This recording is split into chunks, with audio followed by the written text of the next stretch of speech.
The Democratic Republic of Congo's rainforest shelter the critically endangered Grauer's gorillas found nowhere else on Earth. These remarkable great apes face mounting threats, pushing them closer to extinction. So, what does it take to rescue, rehabilitate, and protect a species in a challenging conservation landscape?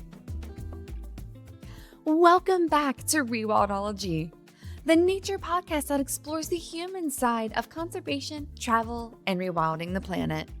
I am your host, Brooke Mitchell, conservation biologist and adventure traveler. Today, we're diving into the world of Grauer's gorillas with Laurie Cummins, Acting Deputy and Education Director at GRACE, the Gorilla Rehabilitation and Conservation Education Center in the Democratic Republic of Congo. GRACE is an outstanding sanctuary for orphan growers, or Eastern lowland gorillas, which is a critically endangered subspecies of the gorilla. Through their innovative rehabilitation program and a deep commitment to community-based conservation, GRACE is pioneering a new path forward for great ape conservation. In this conversation, Laurie and I explore the fascinating world of Grauer's gorillas, from their unique characteristics to the complex challenges threatening their survival. We delve into GRACE's three-pillar approach to conservation, discovering how they're not just saving gorillas, but transforming entire communities and protecting crucial rainforest habitat. You'll learn about their groundbreaking rehabilitation program and how their community-first approach is setting a new standard for conservation organizations worldwide. Before we dive in, if you're loving what you're hearing, hit that subscribe button, leave a rating and review, and share this episode with your other wildlife-obsessed friends. Every listen helps spread the good conservation word. All right, that's enough for me. Let's journey into the incredible world of Grauer's gorilla conservation with Laurie Cummins and discover how GRACE is working to secure a future for these remarkable great apes. Hi, Laurie. Thank you so much for calling in and sitting down with me to talk about this very, very special group of gorillas in the DRC. So first, I know I'm very curious, and I'm sure a lot of people are as well. What is your journey into gorilla conservation? How did you end up at GRACE?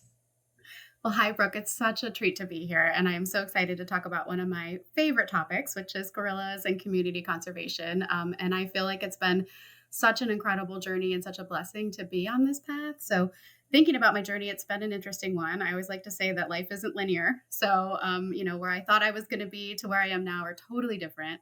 But when I look back, I can sort of see the steps along the way that were guiding me here. So it's been a fun journey so far, and I'm halfway through, so just I guess kind of still getting started. But what I will say is I grew up in Michigan. So I grew up in Ann Arbor, which is where University of Michigan is, and I had a lot of opportunity to spend time outside as a kid, and I think that was part of shaping me into who I am today. I got to spend time at nature camps and just in the backyard and camping with my family and on the water. And I think that sort of started a love of nature that's led me on this path. I went to college. I still didn't know what I was going to do. And when I got to college, I was undeclared and I tried all these different classes and was really kind of getting a feel for whether I wanted to do writing or communications or graphic design, computer science. I was in music. I was always in band. So I, at one point, thought about being a performance major. What'd you play? Yeah, I played flute. I was in the marching band and all of that. So it was so fun. So I had done all these different things. And then I decided maybe I wanted to do earth science. So I ended up actually in earth science classes, and I talked to a professor, and I thought I was going to do oceanography. And of course, the professor's like, you don't do oceanography in Michigan. You need to go somewhere on the ocean, right? Like, okay. But through a series of conversations there, it actually led me to the biology department. And so I ended up in biology, which I loved. And I ended up having some great professors that sort of shaped me into this path that I'm on now. So I think one of the stories that I remember very vividly is I was in I think my freshman biology class, and you had to do lab for the first time, and then you had to write up all of your, results and all of that. And I wrote this whole paper, and I was so excited about it, and I turned it in and got my grade back, and I got like a B or something on it. And the TA, the science TA at the time, pulled me aside, and he's like, "Hey, I really wanted to like grade you higher on this because it's a great creative writing piece. Like you actually wrote like a really good article for a magazine or something, but like this is not scientific writing. So you have to figure out how to write scientifically." And I was like crushed because I couldn't I had understand. the same feeling back in the day. Yeah, tell me, Thank tell me. gosh. My creative writing got beat out of me. Yeah. And I'm like, I don't even know how to do it now. So wow, we totally Yeah. connect on that. But if it's not fun, nobody's going to read it. Like I don't understand. Good point. So yes, it did. And you're like, are you kidding? So anyway, that happened. And so all of these things, so I was like, but nobody cares. Nobody's going to want to read it. I learned how to write scientifically, but moments like that kept happening. Right. So I'd be like, hey, we're out talking about invasive aquatic mussels in the Great Lakes. And like, this is a huge issue. It's a huge issue for industry and fisheries and economy. Right. But just telling people to rinse off their boats wasn't enough. And I was like, people don't care. So I kept coming back to like, people don't care. People don't know. We have to make it relevant to them. That led me to a career in conservation education. And then that's ultimately led me to working for Grace. So it's been a fun journey. Well, how'd you get to Grace? I mean, we're talking about gorillas in the DRC, and this is the organization. Okay, how do we get from Great Lakes to Grace? Grace, that's fair. That's totally fair. So Grace stands for the Gorilla Rehabilitation and Conservation Education Center. I should say that. And it is an organization focused on Grauer's gorillas that are only found in Democratic Republic of Congo. And so, so I had done this work in college. I actually took a biology of spiders class that was life-changing. I love spiders. You can probably see spiders behind me here. So I'd done all this stuff. And again, I kept thinking, nobody's advocating for these species. Like, who cares about spiders, right? I do. A lot of people do, but how do you get the word out? And so over time, I was doing field work, I was doing lab work, but I kept coming back to this, people need to care, people need to care.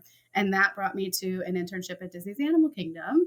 And so after college, I went down, I did an internship there, and I had the opportunity to talk with millions of guests in the park about species like spiders, like gorillas, and kind of everything in between, and really got to hone my skills on how we encourage people to think more broadly or think differently, and understand how we're all connected to nature in that space. So I spent about 13 years at Disney's Animal Kingdom. And in that time, I got the opportunity to help support Grace and their education team. So Grace was actually started in the mid 2000s, and it was started sort of by a coalition or a partnership between local community, traditional and national leaders, several conservation organizations, and then several zoos, including Disney's Animal Kingdom. And so one of the science directors at Animal Kingdom was pivotal in really getting Grace started. And so once they got the sanctuary built, because we have a sanctuary for 13 rescued gorillas. Once we got the sanctuary built, then she really knew the next step needed to be community engagement. And so she brought my mentor and myself in to help create curriculum, help create training materials, and help work with the Congolese educators to start doing outreach with the community. So I was an advisor for about 10 years, and then I was able to join the team full-time in 2021 as their community engagement manager, and helping to support the team full-time through all of their outreach and all of their education expansion too. So it's been cool. So when was Grace founded then? It sounds like you've been there almost since day one, or pretty much. Not quite since day one, but for almost 10 years now. So the idea for Grace sort of began in 2008.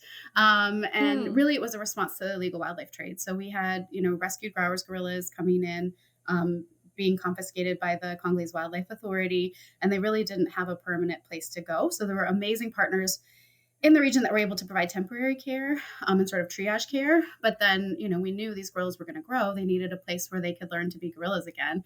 And so the need for a permanent sanctuary really was identified quickly. And so that whole construction and sort of first phase of Grace took a couple years. And I think the first gorillas were transferred there in 2010. And then I got involved in 2013, I think. So it's been a little over 10 years that I've been a part of Grace one way or the other. Ah, how cool. That is a really cool story. It's almost the dream of us in conservation, where it's like we can use our skills to truly support on the ground conservation Yeah. where it's needed most. And as we're going to get into very shortly, Yeah. I think, but first, this is a strong assumption or assumption that a lot of people have not heard of Grauer's gorillas. Mhm. Could you maybe explain what is this? Is it a different species? Is there another name for them? Where are they found? Where are they located? What is their conservation status? Yeah, just give us like a Grauer's Gorillas 101 so that we know who we're talking about. Yeah, of course. I would love to. So Grauer's gorillas are also called Eastern lowland gorillas. Their scientific name is Gorilla beringii graueri, and they are one of 4 subspecies of gorillas found in the world. So all gorillas are found in Africa. Of the gorilla species, you've got 2 sort of subspecies. So there's Western lowland gorillas and Eastern gorillas. And so the Westerns include Western lowland gorillas like you see in a lot of the AZA accredited zoos. So they're the most common of the 4, but still endangered. I think there's somewhere around 100,000 of them left in the wild. The Western gorillas also include what they call cross river gorillas, which are really highly endangered. There's only about 300 of those left, and they're only found sort of at the Nigeria-Cameroon border. And then in the Eastern category, you have mountain gorillas, which a lot of people are familiar with. They're the fluffiest of the gorillas. They live at the highest elevations. They're an amazing species, and there's some amazing organizations like the Dian Fossey Gorilla Fund that's working to save them. And then the Grauer's gorillas. And so they're sort of closely related to mountain gorillas, but they're not exactly the same. So Grauers are only found in Democratic Republic of the Congo. They're actually the largest of the 4 subspecies, so they can get quite big. I think the record was a male sort of in the range of 600 pounds. So Whoa. huge, Okay. huge, huge, huge. Yeah. Not every gorilla, of course, gets that large. I think Right, 400 is right. probably more accurate. But huge gorillas, largest of the 4 subspecies, and super, super special because they're only found in Congo. And in fact, they're only found in like an eastern portion of DR Congo. So they are critically endangered. There's about 6,800 of them left. And they've seen a population decline of somewhere between 70 to 80% in the last 20 Wow. years. So they really do, they need our help. And as we know, all gorillas, they're a keystone species, so or an umbrella species. So, when we protect gorillas, we're protecting a lot of other species and some amazing biodiversity in the process. So, what are some of the top threats that's then caused this 70 to 80% decrease in their population numbers? That's a great question. So, I mean, they have a smaller home range, right? So, anytime an animal's got a smaller home range, any amount of habitat loss can be a challenge for them. And we've definitely seen a challenge with habitat loss in Eastern DRC. Some of the main threats are deforestation, illegal hunting, illegal wildlife trade, which Grace is working to address, and then the demand for bushmeat. And some of those tend to be interconnected. There's also a high poverty rate in this region, and there's a lot of human conflict right now, which is something that Grace is also working, to address in some ways. We really believe in the ability to promote peace and security and sustainability through conservation. And so, I think that's a big part of some of the underlying drivers to their decline, right? So if people are trying to find safe space for their family, if people are trying to find food, jobs, we're constantly, no matter where you live, we're constantly sometimes in balance, sometimes out of balance with nature. And so I think one of the things we really try to look at is how can we support Congolese communities and how can we encourage community-driven, community-led, community-designed solutions that benefit people and gorillas to try to address some of these threats. Well, let's get into that actually, because one thing that I love about Grace is I view it as a true community based conservation NGO. And it's rare. It's getting more common now Mhm. as conservation is shifting, but I still think pretty rare to find an organization that is a truly community based conservation organization. So could you go into that? Why is Grace different? How did it actually get started? Mhm. And then, yeah, let's start there. Yeah. How did this actually come to be from a community standpoint? Absolutely. And I recognize and appreciate that I am a white American speaking on behalf of the Congolese team. And so when we're talking about community based conservation, that irony is not lost on me. So I just want to acknowledge that. But what I will say is we have a very small team in the US. So there's about 5 of us here in the US. And then the remainder of the team, over 100 people now, are in Congo. And so when we say community led, it really is. My role is very much support and sort of strategy, outreach to help connect our global audiences. But the core of the work is happening in Congo by our incredible Congolese team. So we have an amazing DRC director, Jackson Kabiyaya Mbeke. And Jackson has been with the project since the beginning. He started as a logistician. So he was helping with transport and deliveries and supplies and, all of these kind of coordination pieces that go into running a sanctuary. He was helping with that. And he has continued to grow his leadership skills, continue to kind of flourish and be this incredible leader for the organization. And so now he's in charge of all of our program pillars and all of our operations in Congo. But before that, the sanctuary itself, so once we knew this need was there for these Grauer's gorillas, the community in the region already had a huge buy-in to conservation. So we work under the blessing of traditional governance structures. So there's 2 kings in the region, 2 Bamis, who have 2 primary kingdoms, the Bamari and Batangi peoples.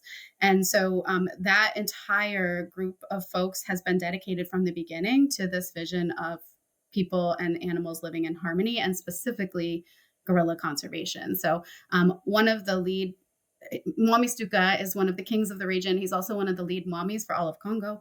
And he talks about a vision that he's had for a long time about, kind of being a center for gorilla conservation and why that's so important. So when the need for the sanctuary continued to become more urgent, the community there, including the Mwamis, and then also one of the local colleges, Taina College for Conservation Biology, they all kind of came forward and said, hey, we've got this great area, we've got this great piece of land, we would love to donate it to build this sanctuary. So we have an incredible photo of Momistuka actually placing the cornerstone for Grace. And, since that moment, we've promised to always be a part of the community, promised to employ people from the community, promised to do outreach in the community, and make sure that everything is done with the blessing of the community now and in perpetuity. Yeah, there you go. There you go. Exactly. That's why this is so different. This is not umbrella conservation. This is not any of those other, swoop in, tell people this is what you need to do. You need to protect your gorillas. No, this was the opposite. They saw a need. These people is incredibly just how smart, let's go to these organizations that might have the resources we need to protect these gorillas, but we want to protect them. I love this story. I love Grace. This is just, I'm so happy to be sitting with you and talking about this story. So you did mention that Jackson he manages the 3 pillars of the organization. Mm-hmm. Could you go into that? What are the focus areas that you all work on? Absolutely. So we started as a sanctuary, as I mentioned. And, that was a core of what we did for probably the first 5 to 10 years alongside local community education. So there's a village right around Grace, Katoyo, and then just down the mountain, Kasuo. So we had done some community outreach there. And so that was kind of what we did for the first maybe decade or so. But because we have that sanctuary there, we've really built roots and built trust with the community. And that's led to a series of conversations and a lot of dialogue with community members about what else they expect from Grace and what kind of the next phase of Grace looks like. And so we are really, really honored to partner with a local community forest reserve. So just adjacent is Taina Nature Reserve. And that nature reserve is incredible. It's the first of its kind in Congo. It was donated when 21 families came together and it was created when 21 families came together, donated their land, dedicated it to conservation.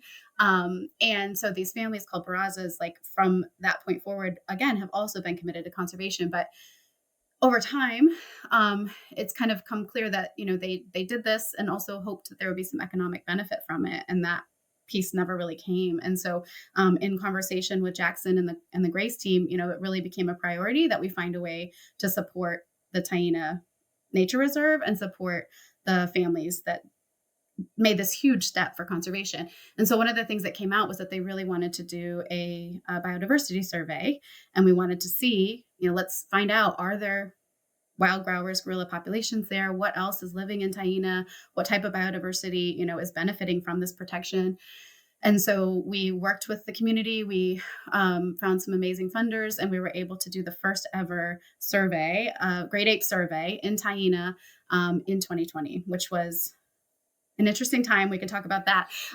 But, so that led us to our second pillar. So our first pillar is really rewilding gorillas, the sanctuary for gorillas, where we hope that we can rewild any gorillas that are able at some point in the future. The second pillar, protecting forest habitats.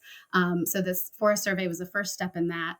And then the third pillar, which I said was sort of in our roots in the beginning, we've just continued to expand, is engaging local communities. So we've always felt that in order for conservation to be successful, you have to work hand in hand with local communities. And so we, again, do a lot of listening, a lot of conversation, and really think about what are the threats that people are facing, what are the threats that wildlife are facing. Oftentimes they're the same.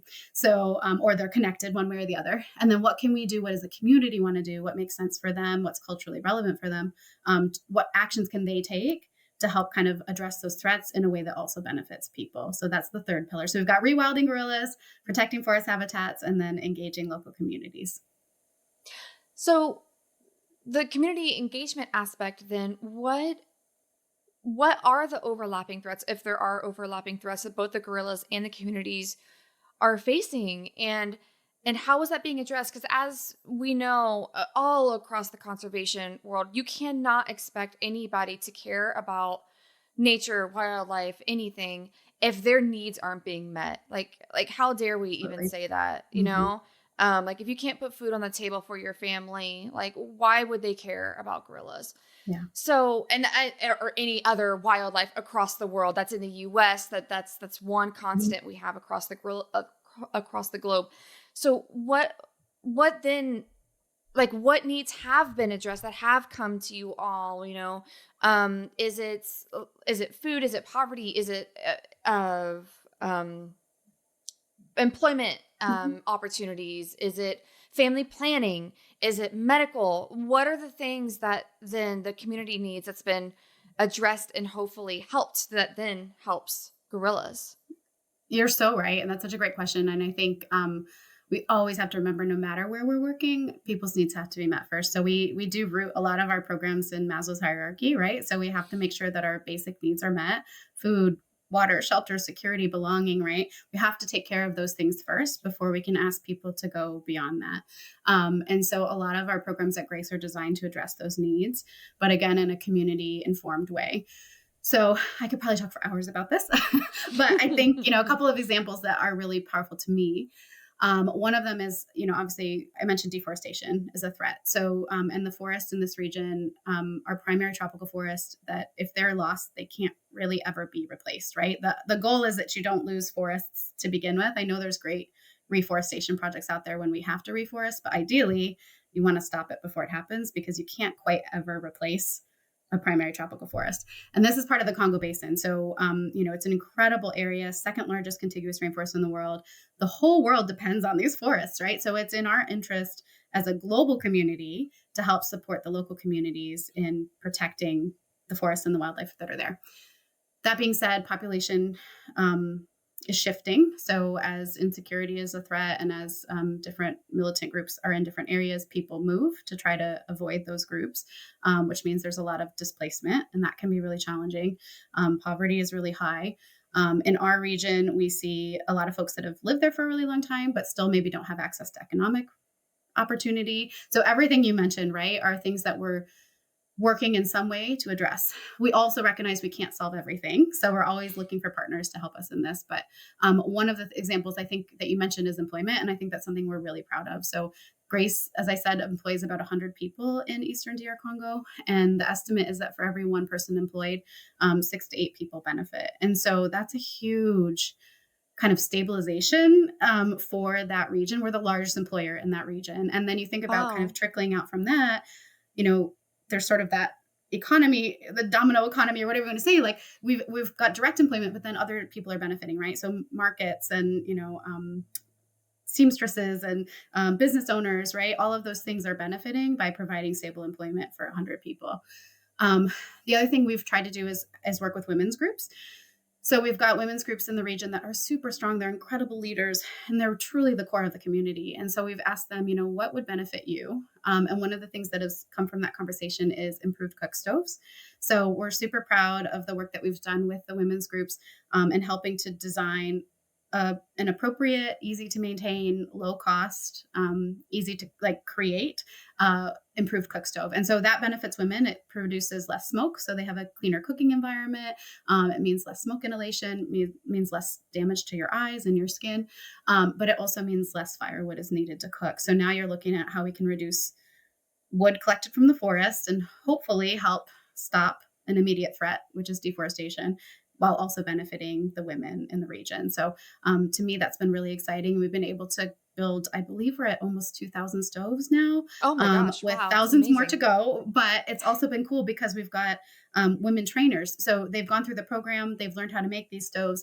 And then part of the workshop or the program that they do is they make a little pledge that they'll go out and teach at least one more woman how to make a stove. And we're actually seeing that happen. So women are being viewed as leaders in the community, and they're getting a chance to be trainers. And we also think that kind of social influence helps with stove adoption. So it's been really cool to see this program take off.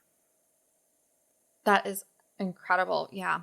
Um, I had the privilege when I was in Nepal actually to see a similar program getting off its, and that was all community led. The way the community is set up is different, but still it was really cool to actually see one of these stoves. I would imagine it was similar enough, but it really does make a difference Yeah. how a stove can reduce so that particular example was conflict with tigers and Mm. other rhinos, elephants, very dangerous wildlife. But still, it's amazing how one solution can help in so many different ways. Just Yeah. like you don't think about that, especially in Western or different societies. Where we can just go to our kitchen, like turn it on. It's like Yeah. actually a stove can mean the difference for a family, Yeah. which is beautiful.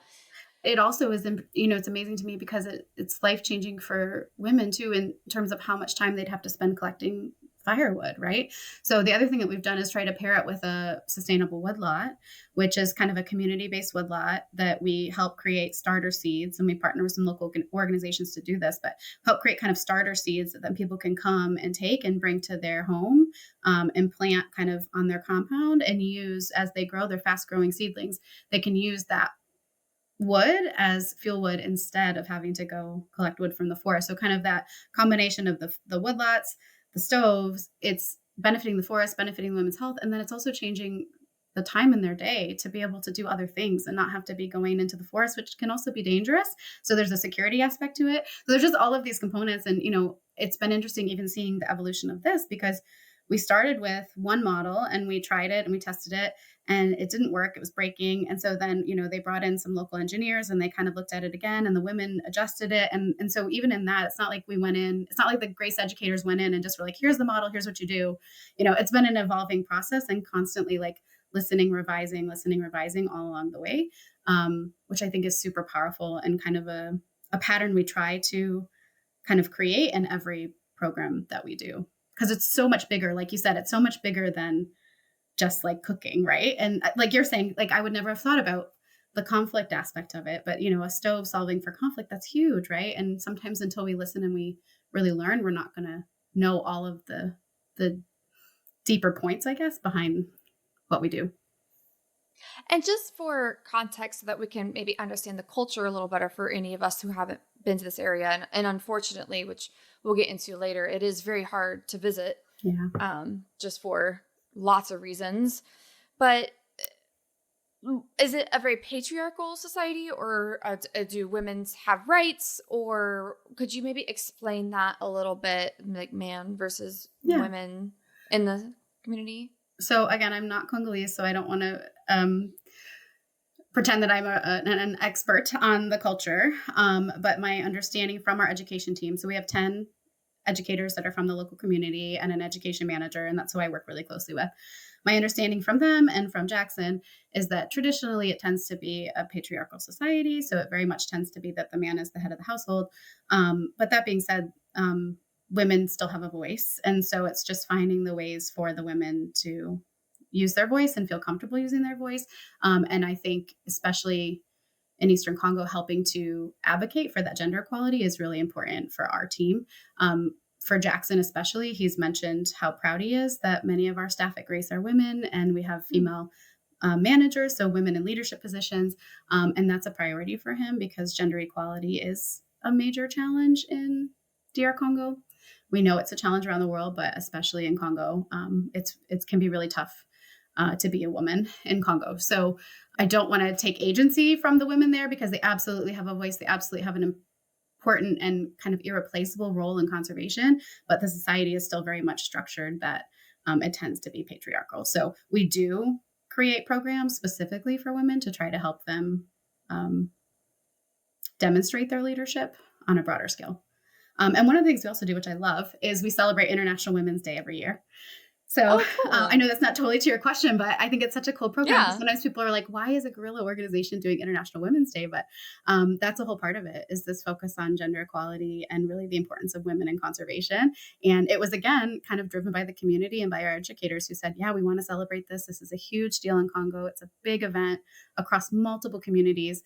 And we want to be part of that and bring the conservation aspect to that. So this last year, I think we had 70,000 people come out in 8 villages to celebrate International Women's Day with us. And so that's been an amazing kind of testament to the importance of engaging women in conservation decisions.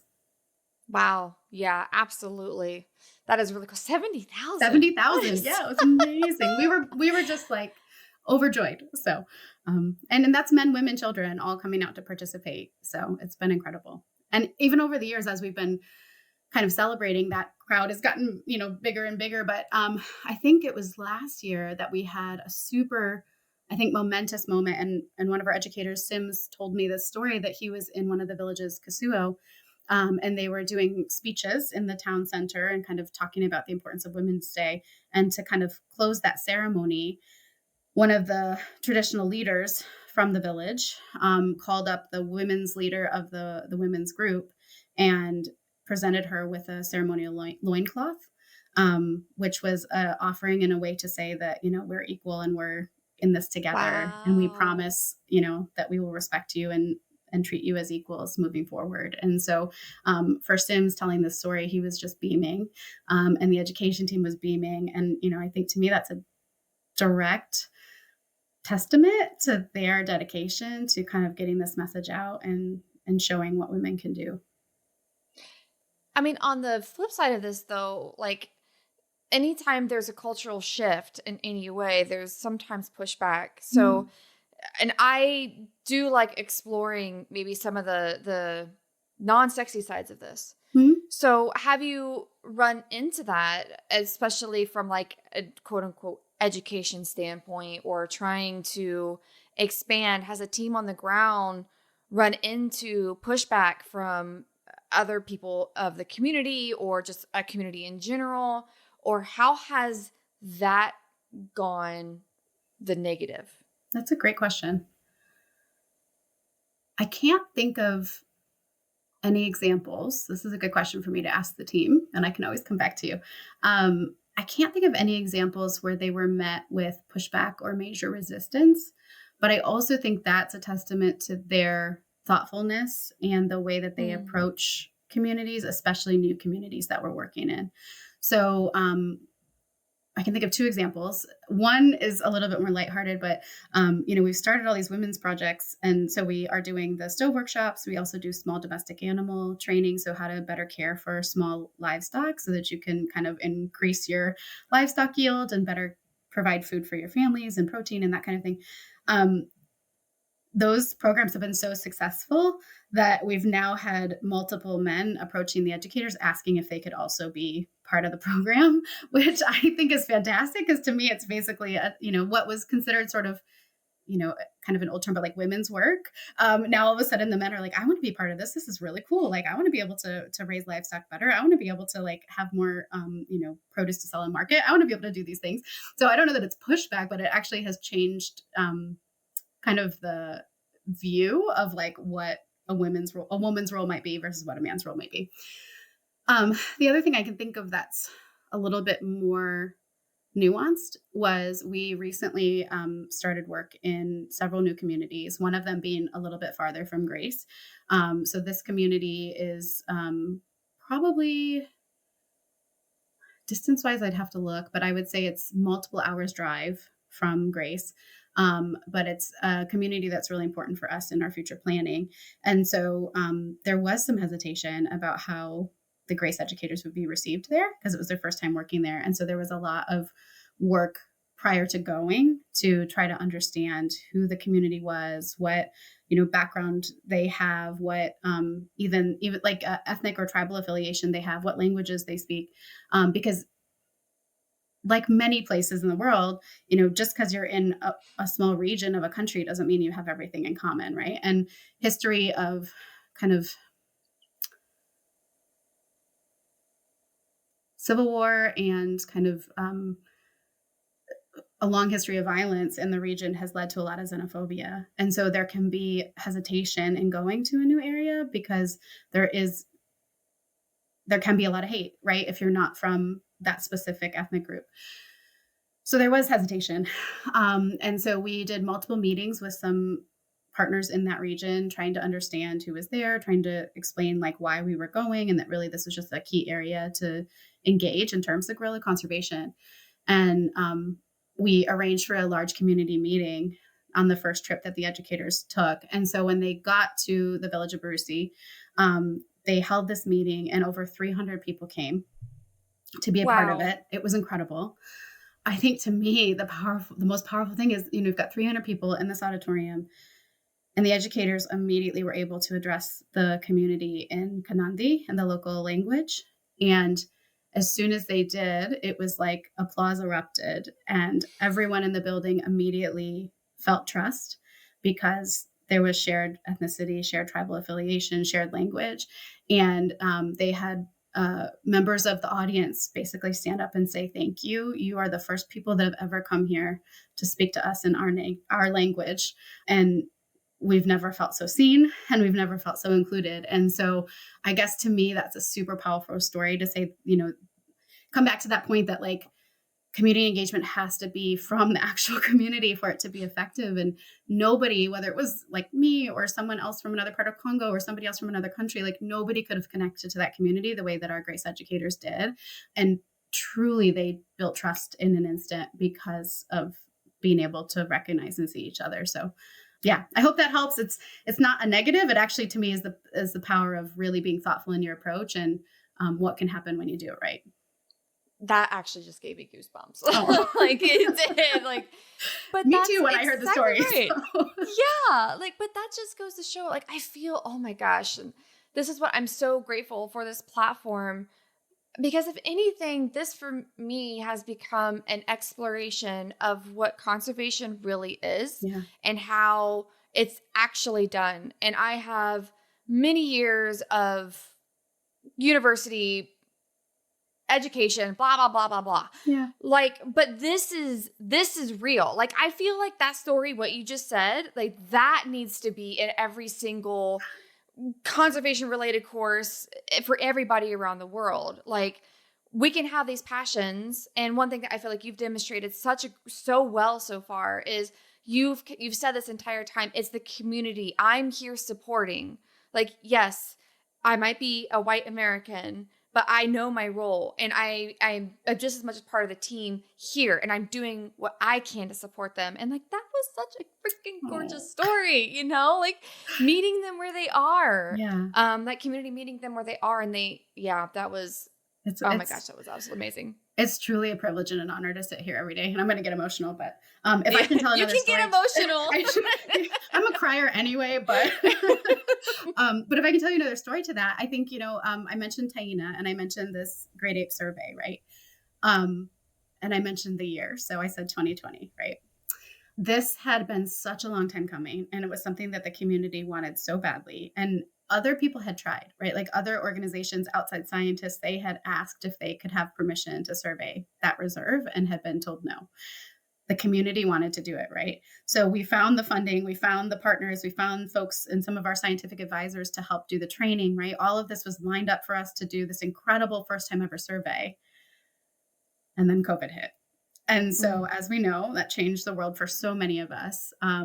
But it was a moment of pause to say, like, well, everything is saying that we have to stop, that we need to wait, this isn't safe. And so, our executive director spoke with Jackson and said, like, what do you recommend? Because the world is telling us we need to shut down. And Jackson said, absolutely not. We have Mm. waited too long. We have wanted this for too long. We cannot stop now. If we stop now, we'll lose the trust of the community, and everybody wants to do this. We have to keep going. And so we said, okay, then let's figure it out. And so we did. And we figured out safety protocol and training and ways to do virtual training and all of these things to make this possible. And I think had we gone in with our, kind of like American views or our global regulations and just said no, that would have been the biggest misstep we could have made for community trust and community engagement. But instead, we asked Jackson, and Jackson talked with the community and he talked with the leaders, and they said, we want to do this and we're going forward. Please help us make it possible. And so they did. And they did this incredible survey, and they were able to confirm the presence of Grauer's gorillas and eastern chimpanzees and all kinds of amazing wildlife. And that science has continued. So it was a huge success, a wild success, and it continues today. And now we're almost at the point of actually building some permanent biological field stations that Oh, these teams can wow. operate from. We're getting camera trap images, including babies, baby gorillas on camera trap, right? And we're able to share the work of this community with the world, all because we didn't let our own bias and we didn't let our own kind of, we think we know best, cloud our judgment from doing what was right by the community. I got more goosebumps. I do too. I mean, I know it's a podcast and not everybody can see that I'm like getting teary, but I mean, it's true. It's true. And the pride, right? And then the cool thing about that is that we get to feed that back. So then every year now there's community meetings and over 100 representatives from those Barrazas come, the biomonitors get to come, Jackson, the Wamis, and they get to see the work. They get to see our science advisors and the conservation manager there, put together the visuals, put together the maps, put together the data that's showing what their work is going to protect, and then gets to share that with the community. And the pride that's felt in that is like, you just look at the photos and it's tangible. Like you can just see the energy and the excitement about the work that's being done. It's super cool. And pride is a big part of what we do. Like that pride and empathy has to be core to conservation. And I don't think that's always talked about either. Absolutely. Just having local capacity to feel like you have the knowledge to be able to do this stuff, Yeah. because science and a lot of these things have felt so closed off and Mm-hmm. elitist. And if you look, you have to look a certain way and be from a certain area and have a certain level of education to do this. When before modern science and academia, like Mm-hmm. people just went out and studied Yeah. nature because they wanted to. And now there's so much barrier to entry. So the fact that these communities now have this high level training to be able Yeah. to do a Yeah. biological survey Yeah. in a massive piece of land, that is incredible. And oh my gosh, wow. It's Okay. That is amazing. just, Yeah. We have some this is an amazing amazing way to advisors. start the day. Same. We have some amazing advisors at UC Davis that help us, and it's just incredible to see, what can be done over Zoom. And same thing with the education team and, our sanctuary staff. I mean, they are the best caregivers I've ever worked with, and I've worked in some really high profile zoos that have incredible caregivers too. But they are just incredible in what can be done over Zoom and capacity building for in field or kind of in country partners. I think we're just getting started. I think technology is helping us close that gap really quickly, and it's really exciting to see. And to your point, so important for helping us to remove barriers. So I'm hopeful for the future. And there are a couple other aspects of your work that I definitely want to get into. So, one of the big pillars is, and the original one was rewilding these gorillas. Yeah. So, how exactly do you do that? Where you take a gorilla that has probably been through trauma that we can't even comprehend. Mhm. The illegal wildlife trade was confiscated, luckily ended up at Grace. And then what? What happens with that gorilla from that point on? It's been amazing to watch these gorillas, knowing their kind of traumatic start to life to where they are now. So you're right. All of them were rescued from the illegal wildlife trade. Many of them have similar stories. some were found stuffed in a bag, some were being kept as a mascot, some were kind of destined for the pet trade and kind of um, a variety of other things in between.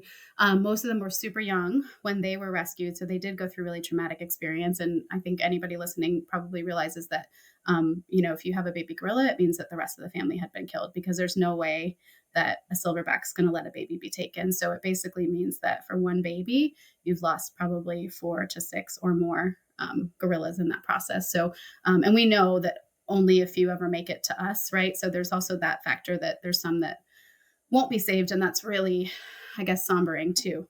But for the ones that do, it's been really incredible, and I think it's been just a source of joy and wonder for so many of us to see how quickly, once they're introduced to other gorillas, they can recover. So probably one of my favorite stories is Lulingu, and she actually has there's a whole 20-minute video on YouTube about her story if anybody's interested. But she was rescued. She's the youngest gorilla that's ever come to Grace. So she was rescued when she was about 18 months old.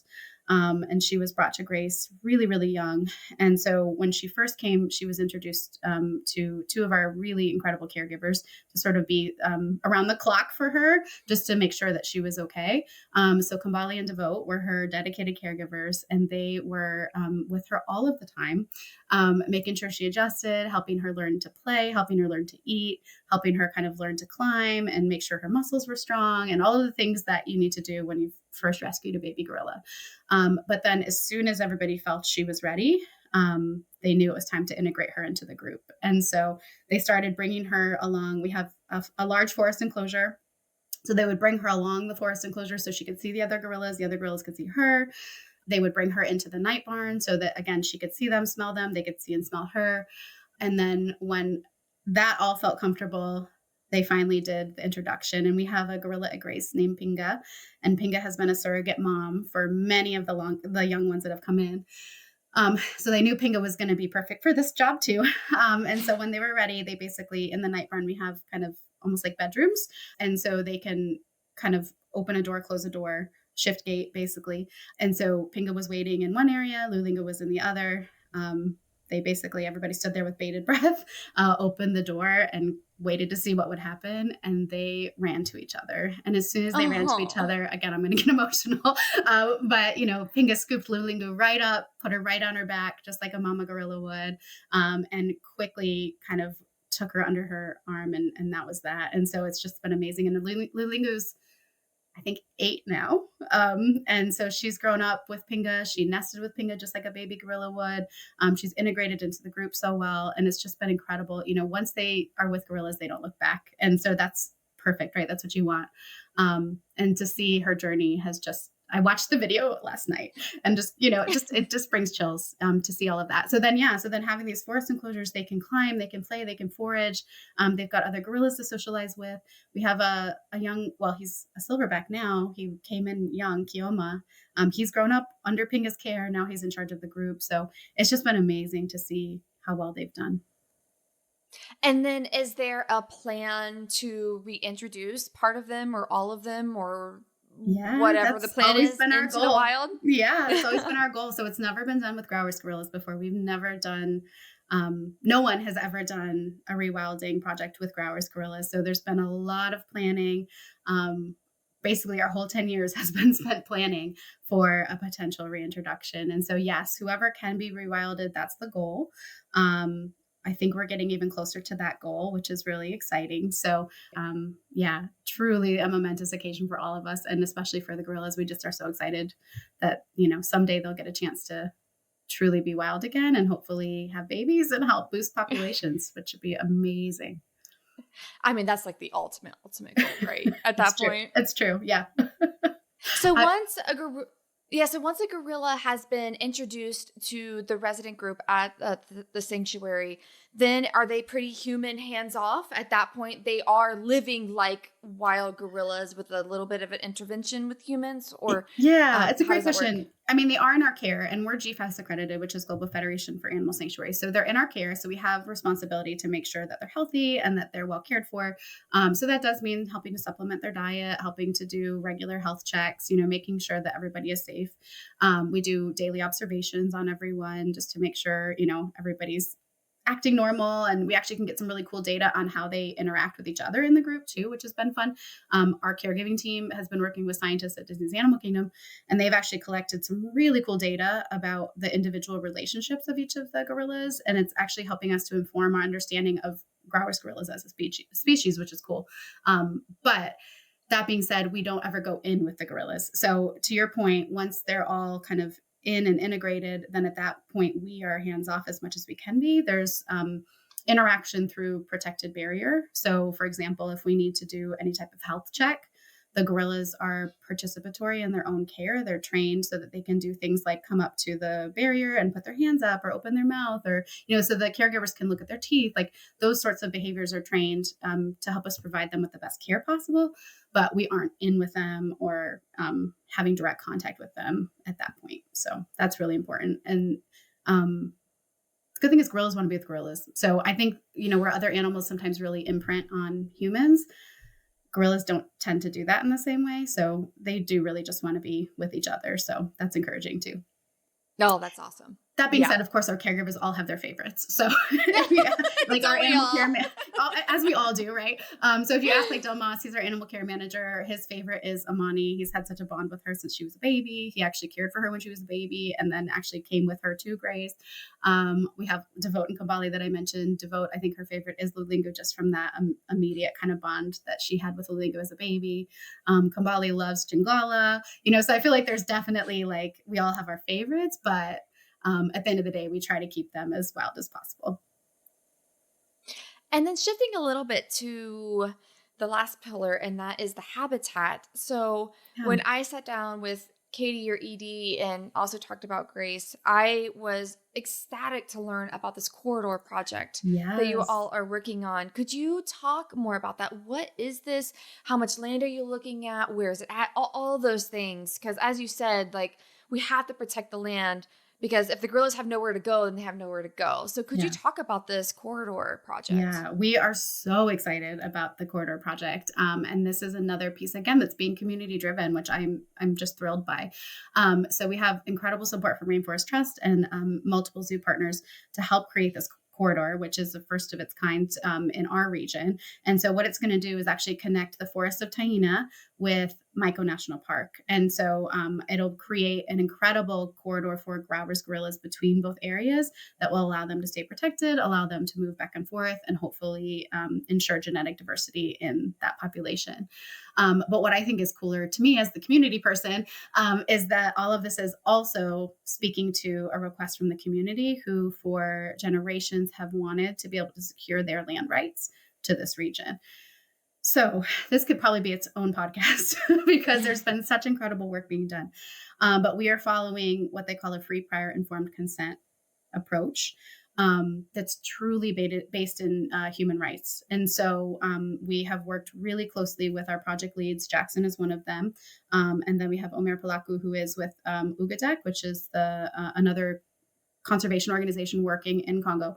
And so Jackson and Omer and their teams have actually gone to these communities and worked with them for almost a year now, just on understanding the benefits and any, I don't know, cons too, I guess, to this project, and asking them, is this something they want to participate in? Is this something they want to be a part of?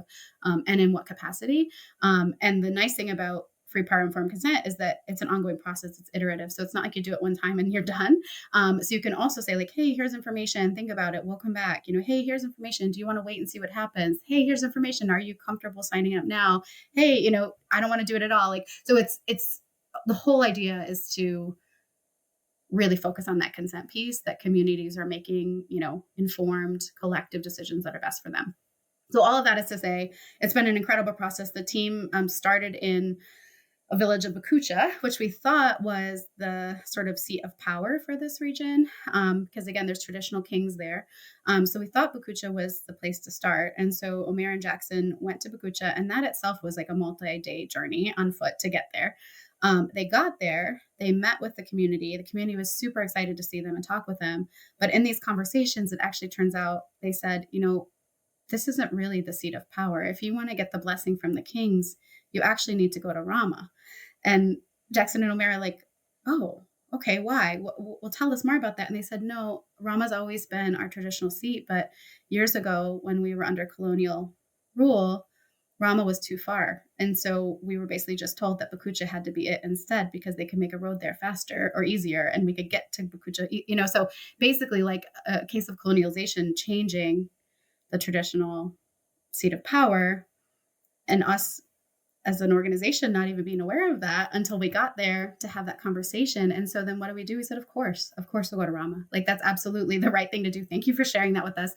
Good to hear that you all are comfortable with this, but we will go to Rama. So that changed everything, changed the plans completely. It meant almost a 14-day, so about 7 days in, 7 days out walk through super Wow. dense forest, a whole different starting point from where we originally were, to get to Rama, to meet with the communities there, meet with the Mwamis. But when they did, again, incredible. And this gives me chills. They met with one of the Mwamis, Mwami Eric, and he literally said something to the effect of, "This is a blessing from the heavens.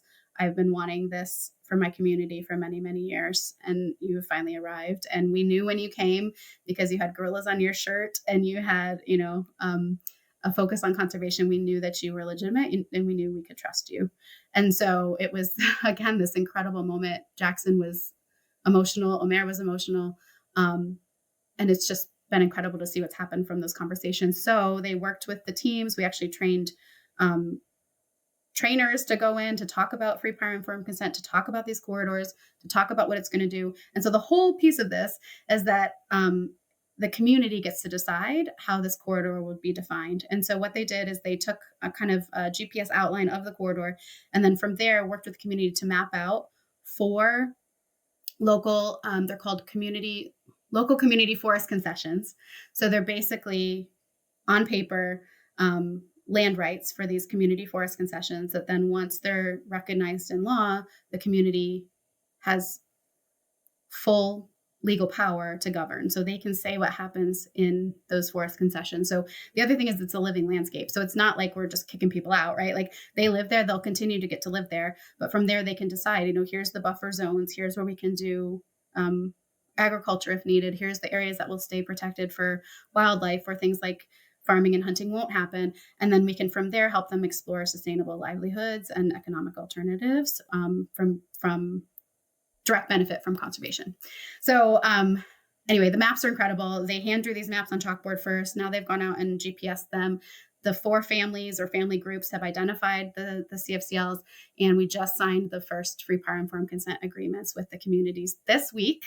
So Wow. it's happening. It's really exciting, and we're that much closer to actually getting the land recognized by law. So it's super exciting. And to me, again, that piece about traditional land rights, traditional governance is core to everything that we're doing, and I think is so important when we think about reframing conservation.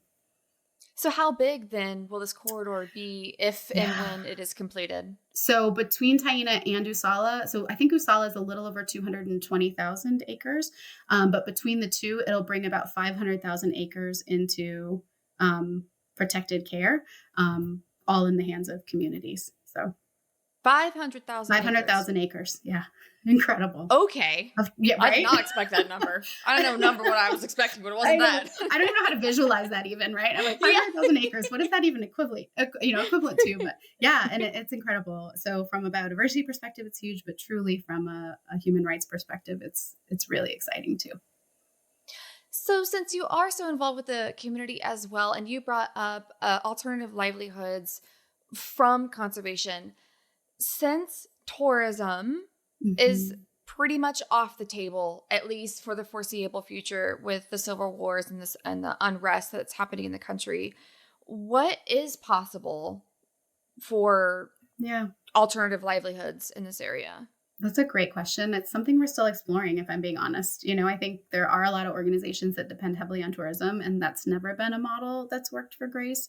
So in some ways, although we would love tourism as an opportunity in the future, it's also been an opportunity for us to think differently and really think about, again, how can we meet needs for communities and create economic empowerment at the same time. So, some of it can be smaller scale, but finding the right markets. So, for example, things like mushroom farming or tree farming, right? Like there's a need for reforestation in other parts of the country. So, can you help create native tree lots that could then be supply for other reforestation projects? Or could you help women grow mushrooms or tea or coffee in a sustainable way that could then be, you know, brought to market? And so I think the other piece that was really important, especially in Usala, when we were talking with the communities, the team reported back, you know, that the goal is really just to be able to provide for your family and send their kids to school and be able to send their kids to secondary school. Like, people aren't asking for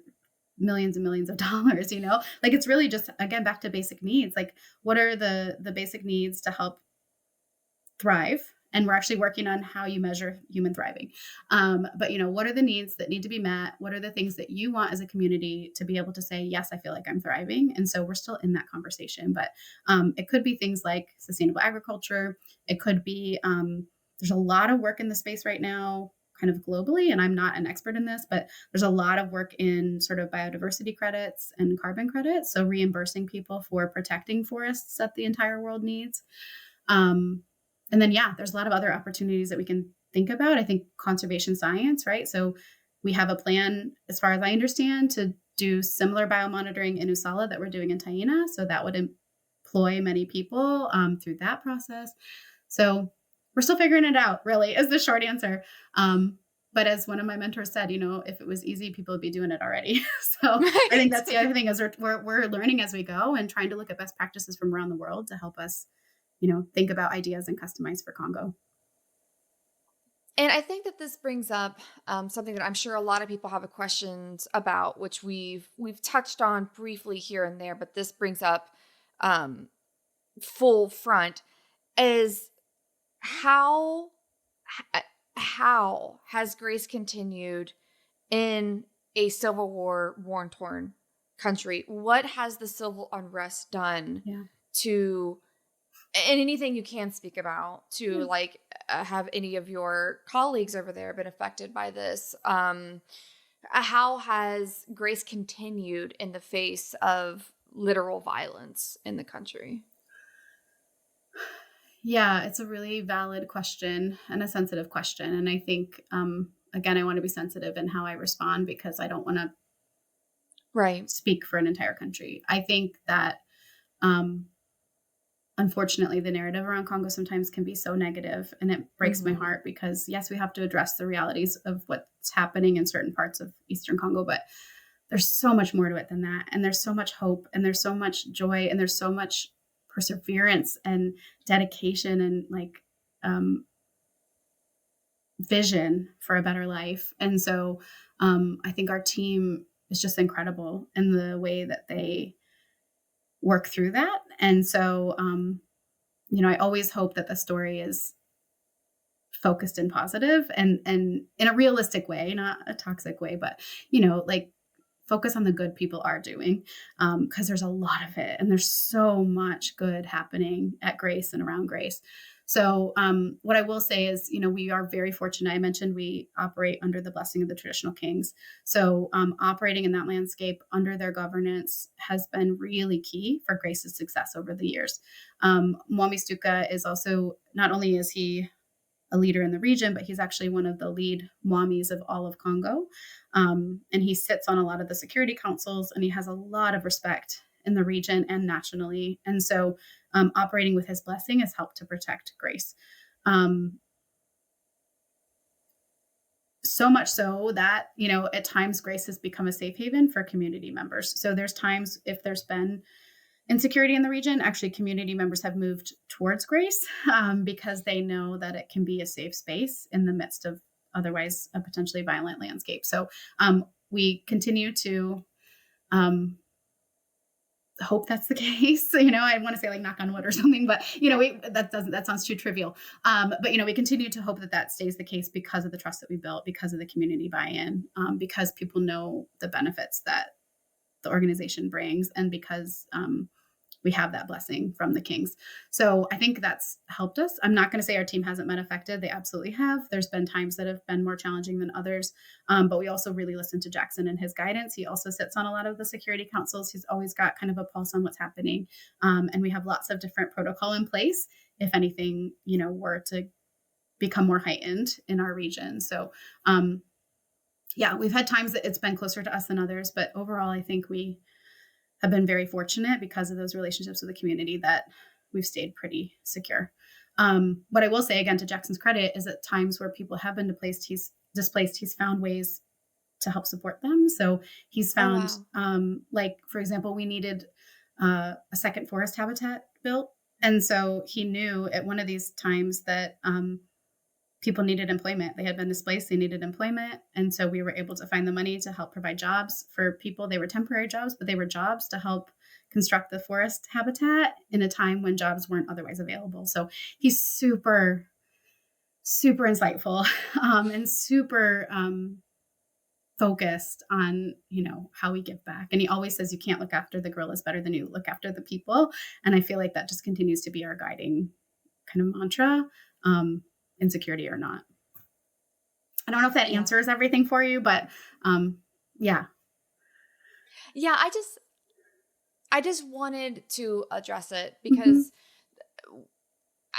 that is one of the big narratives that we hear about Hmm. this country pretty much outside of it, and that's why this story is so beautiful, because it is like, look at all this incredible good that's happening Yeah. when all we hear is doom and gloom. Hmm. But look at what's happening. Like, Yeah. actually, this amazing conservation story is unfolding, and a lot of us have never even heard anything about it. We probably didn't even know gorillas were there. We didn't know Yeah. Grauer's gorillas even existed. But then look at all of this beautiful work that's happening around it. When all we hear about is war, Hmm. it's pretty much nowadays, that's all we hear about is war. So Yeah. to know that something great is happening, I wanted to essentially Yeah. get the elephant out of the room. Like, we all Thank know, you. we know that this is a very real thing that's happening there. So what is the actual story? Mhm. So thank you for answering Mhm. that. I'm really appreciative of that. And like So I guess, logistically, I don't want to downplay it. Like obviously there's times where it's been more challenging and we have protocol in place for our staff and staff safety is our number one priority. So if there's any time where we didn't feel it was safe, then we have a, protocol in place for what to do. But um logistically, if anything, for us, it's just been more of a like a supply chain issue. Because we mm, have that protection, because the community is there. If anything, it's been like cost of operating is increasing, right? Cost of operating is already sort of high, and then supplies and things that we need to function can be delayed, or like it's a 5 hour. So just to give you an idea, it's a 5 hour drive up a mountain on a really windy, really muddy, really rocky road from the biggest city, like where we get most of our supplies. It's 5 hours to Grace. So if at any point there's roadblocks or like challenges along the way, like that can hinder our operation. So we have to be really thoughtful about planning ahead and getting creative in where we source things from, and trying to source from the local markets as much as we can. But I think if anything, that's been our biggest challenge recently, is more just the logistics of things. And again, Jackson's team is incredible. yeah, that's awesome to hear. Um, so I guess, looking ahead, we just did a fantastic job going through the past and the future, what you guys are currently working on. So what's the future? Nice. What's the bigger goal that Yeah. we're working towards? Are we hoping we're moving to our big North Star that we're heading to? What is that? That's a great question. And I think it's one we ask ourselves all of the time. I think to me, I would say, our vision is a world where growers, gorillas are no longer threatened and they're a source of pride for the Congolese people. Um, and that we've created a world where people and wildlife can coexist and thrive, right? So, I think rewilding is a huge piece that's in the near future we're really excited about. And to be able to say that our mission has come full circle, we've been able to actually rewild some of these gorillas. I think when that happens, it's going to be a milestone that will be a milestone, a momentous occasion, however you want to say it, a celebration for the ages, right? So I think that's the first one that we're really looking towards in hopefully the near future. And then I think the forest protection is another one, right? So just this ability to say, 500,000 acres of primary tropical forest are protected and in the hands of traditional and local communities, the rightful hands of traditional and local communities, and we're protecting cultural sites, sacred sites, biodiversity hotspots all at the same time. I mean, to me, that is like a win-win and that perfect mixture of that perfect intersection of people and conservation. And then the community work, the ability to reach more people, right? So this year I said we reached about 70,000 people through Women's Day. We're on track to reach about 100,000 people total with our messaging this year. And we're just getting started. And that to me is exciting. We've expanded in the last 3 years. We've expanded to 8 villages. And I just continue to see that growing, and not only growing wider, but deeper, right? Because we know the longer that we're with communities, the more trust we have, the more conservation awareness and knowledge they have, the more inspiration they have for, changing behavior.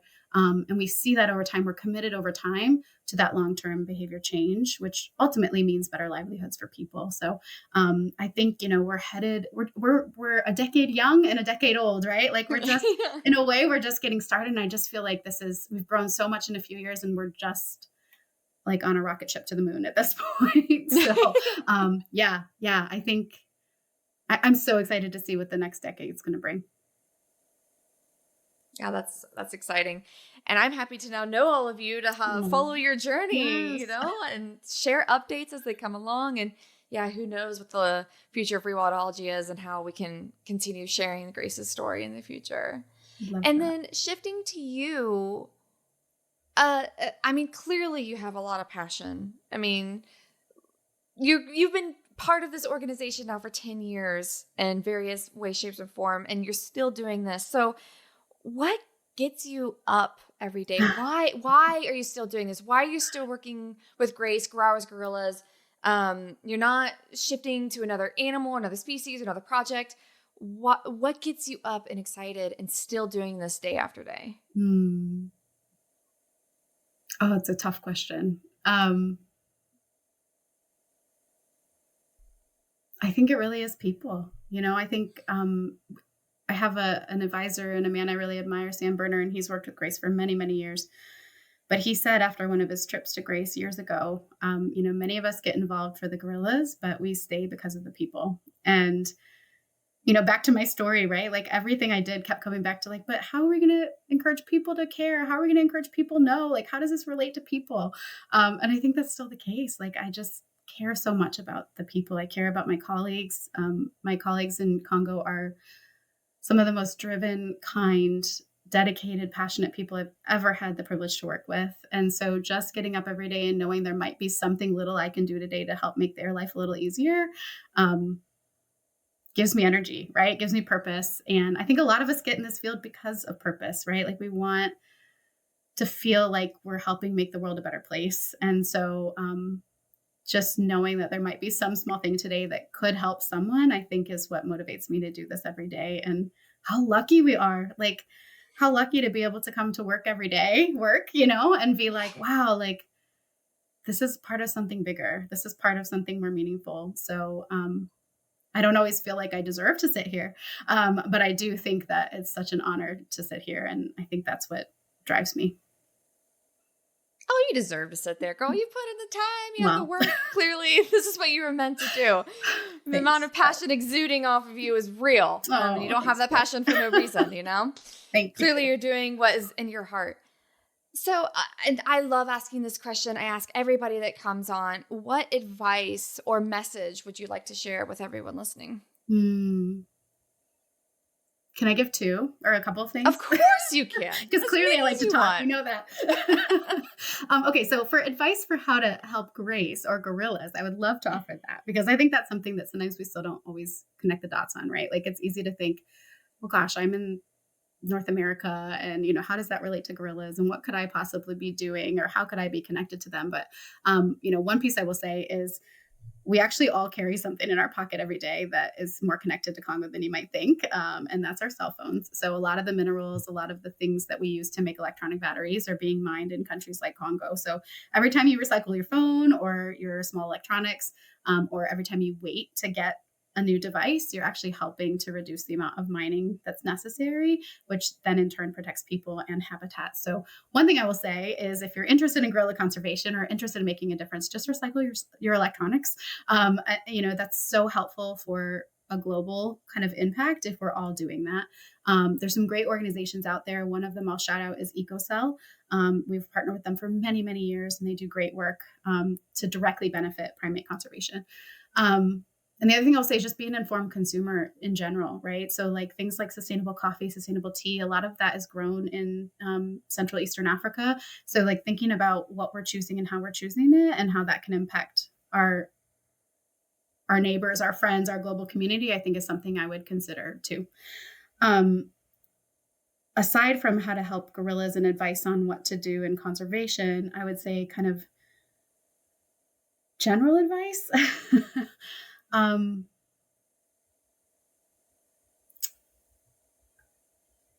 I guess find the thing that you keep coming back to and make that your purpose, right? Like I talked about spiders, and everybody I know is like, you're a spider girl. Why are you in gorilla conservation?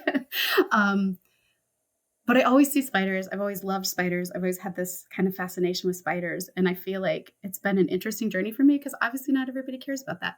So I see spiders and I think like, wow, these animals are so special and they're so misunderstood. And then I tell somebody about them. And generally, like I get this wow moment from most people where it changes their perspective. And so um, I guess what I'm saying is like the unexpected can be that like jumping point to something so meaningful, so personal, and like a connection point you wouldn't expect. So what's that thing in your life that you're like passionate about, that you want to talk to everybody about, that you want to share with people, even if people think it's weird, like even if they think that you're kind of a little like off your rocker, like what is it? And then how can you use that as a own it, be unique. You have so much to offer. And then how can you own it as a chance to make a connection with somebody else? Because odds are somebody else has another thing they want to share with you. And I just feel like that power of conversation and shared understanding and community is so needed right now. And it could be something as little as a spider or a gorilla or, a travel story or whatever it is that can help you find understanding with someone else. That's fantastic advice. I couldn't agree more. What's your spider? Like, what's your thing, Brooke? Oh, my love, the loves of my life. Oh, Yeah. big cats, hands down. Awesome. People on the show just like, she won't shut up about big cats. Love it. That's my thing. That's my thing. Love So that. that's why I went to conservation tourism, is because it's essentially a way to monetize nature and put a dollar sign on our most conflict-ridden species. So I was in the zoo world for a long time as well. That was my background. Yeah. I was in nonprofits. I've done a lot of that kind of work, but then I really found my calling in conservation tourism world. I'm a very adventurous person, so it just makes sense. That I was like, let's get on a plane and go somewhere wild. I've not been to Europe, but I've been in deep Pantanal. I've been to, I don't know, Montreal, but I was like, but have you seen Victoria Falls? Oh, yes. Stories. I love that. I love that. Love that. Yeah. So that's my thing. But yeah, if we all find our purpose, and actually, Gladys, who was on from, I know you know her, the amazing gorilla conservationist in Uganda. She had a very similar message, and it was like, if you find your purpose and you find your calling and you go down it, everything else will fall into place. Even the hard days, the people that you need will magically appear in your life if you just follow your purpose and your calling. That's so, true. And she even had examples of just like how right when you need it, the right people will show up if you just follow what your heart told you to do. Yeah. And I could not agree more. Yeah. Some days are a lot harder than others. I'll tell you that, but it takes courage and it takes perseverance, and gosh, Dr. Glass, what an icon. She is just incredible. So if anybody to take advice from, it's her. So yes, I love that. And it's true. I mean, you do. Yeah. The doors open and things fall in place, and you look back and go, oh my gosh, I didn't think I was going to be here, but like, it all makes sense now, Right. You don't always see those doors maybe as you're walking through them, but looking back, you're like, oh, there was that moment. And that's pretty cool too. Yeah. Yeah. So if somebody wants to follow Grace or get in touch with you or the organization, see what you're up to, support however best they can, what are some of the best ways? Yeah, absolutely. So you can follow us on social media at Grace Gorillas. We're on Instagram, Facebook, TikTok, and X. Our website is gracegorillas.org. And then, I encourage people to just reach out to, I'm always happy to chat anything gorillas, anything forest community, right? Like I love all of it. So please reach out, please subscribe to our newsletter. And then as I mentioned, just keep gorillas top of mind, like even sharing posts, whether it's our organization or another organization. Dr. Gladys's organization is incredible. They actually have the best coffee, like some of the best coffee I've ever had. So if you haven't ordered coffee from her organization, go do it. I think we all benefit, right? Like we're a global community. So any type of support for great ape gorilla conservation, it benefits all of us. So follow your favorite organization on social media, share their posts, tell your friends and family, and then think about your choices. All of those pieces really can make a huge difference. Yes, I could not agree more. And that coffee is so funny. Gladys's team just reached out and sent, it's ready for sale and lots of markets around the world. And so I literally Mhm. just updated Rewildology's website yesterday with the links to Yes. order gorilla conservation coffee. So Oh, I'm it's so happy. Go literally buy it all. Go buy it all. yesterday. Yeah. Lawrence and Alexis emailed me. They're like, "Hey, we have the links. Can you put that?" I guess I can't put that up. So it's how funny Love that is it. so The funny. timing is Oh, perfect. And seriously, I am not being paid for this. It is so good. So yes. we had an awesome opportunity. I think it was last year. We were able to bring the education team to Uganda. And so we were able to meet them there and do like a week-long training and just, get to see each other again after many years in person. And we had so much fun. And then we got to go to the cafe, the Gorilla Conservation Cafe in Entebbe. And oh my gosh, just sit on the lake and like drink that coffee and it'd be so good. And then also knowing you're helping communities, helping save gorillas, like incredible experience. I will always remember that moment. And I brought so many bags home with me, but then I got so excited that you can order it online. So I'm so happy it's on the Rewildology website. Definitely check it out. So that's Yes, awesome. absolutely.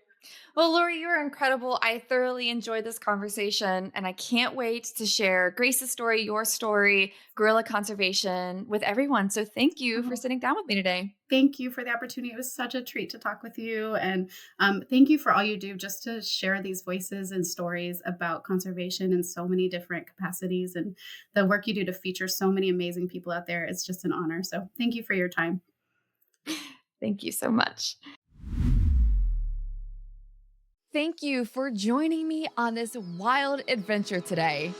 I hope you've been inspired by the incredible stories, insights, and knowledge shared in this episode. To learn more about what you heard, be sure to check out the show notes at rewildology.com. If you enjoyed today's conversation and want to stay connected with the Rewildology community, hit that subscribe button and rate and review the show on your favorite podcast app.